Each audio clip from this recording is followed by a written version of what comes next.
రామచంద్రపురం నియోజకవర్గంలో మంచి జోష్ కనిపిస్తూ ఉంది. మరోసారి జగన్ గారిని సీఎం చేయడానికి మేమంతా సిద్ధమని నినాదాలు ఇస్తున్నారు. ఏం సార్ మీ ప్లాన్ ఏంటి, ఎలా ముందుకెళ్తున్నారు?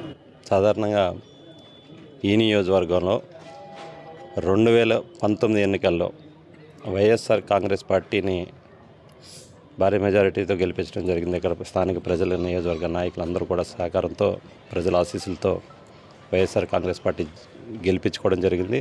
ఈ రాష్ట్రంలో కూడా అత్యధిక స్థానాలు, ఇంచుమించు 151 స్థానాలు వైఎస్ఆర్ కాంగ్రెస్ పార్టీ గెలుచుకుంది.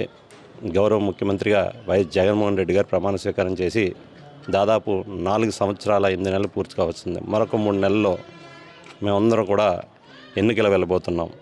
ఈ తరుణంలో ఈ రాష్ట్ర పరిపాలనకి నిదర్శనంగా, అంటే ఈ పరిపాలనా తీరు ఏ విధంగా ఉందో ప్రత్యేకించి నేను చెప్పాల్సిన అవసరం లేదు అని, ఈ రాష్ట్రంలో అనేక సంక్షేమ కార్యక్రమాలు అమలవుతున్నాయి. వాటి తీరు విధానం ఒక్క పైసా అవినీతి లేకుండా, కులం చూడకుండా, మతం చూడకుండా, పార్టీ అనే ప్రస్తావన చూడకుండా సంక్షేమ కార్యక్రమాలు అమలు చేస్తున్న ఏకైక ప్రభుత్వం వైఎస్ జగన్మోహన్ రెడ్డి గారి ప్రభుత్వం.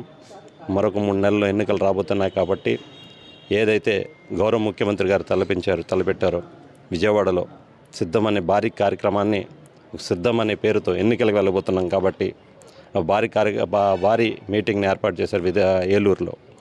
ఆ కార్యక్రమానికి మేమందరం కూడా పెద్ద ఎత్తున నాయకులు కానీ, కార్యకర్తలు కానీ, అభిమానులు కానీ అందరం కూడా తరలి వెళ్ళి ఆ యొక్క కార్యక్రమం జయప్రదం చేయాలనేందులో భాగంగా మేమందరం కూడా ఎన్నికలకు సిద్ధమవుతున్నాం. మేము సిద్ధంగా ఉన్నాం.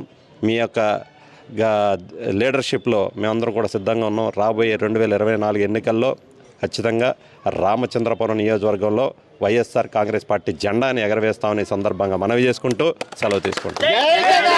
ఆంధ్రప్రదేశ్ రాష్ట్రంలో వచ్చే 2024 సార్వత్రిక ఎన్నికల్లో వైఎస్ఆర్ కాంగ్రెస్ పార్టీ అధ్యక్షులు వైఎస్ జగన్మోహన్ రెడ్డి గారిని మరోసారి ముఖ్యమంత్రిగా గెలిపించేందుకు మేమంతా సిద్ధం. మీరు సిద్ధమా? నాడు సిద్ధం, నేడు సిద్ధం. జగనన్న కోసం మన అందరం ఎల్లప్పుడూ సిద్ధం. సిద్ధమా? నాడు సిద్ధం, నేడు సిద్ధం.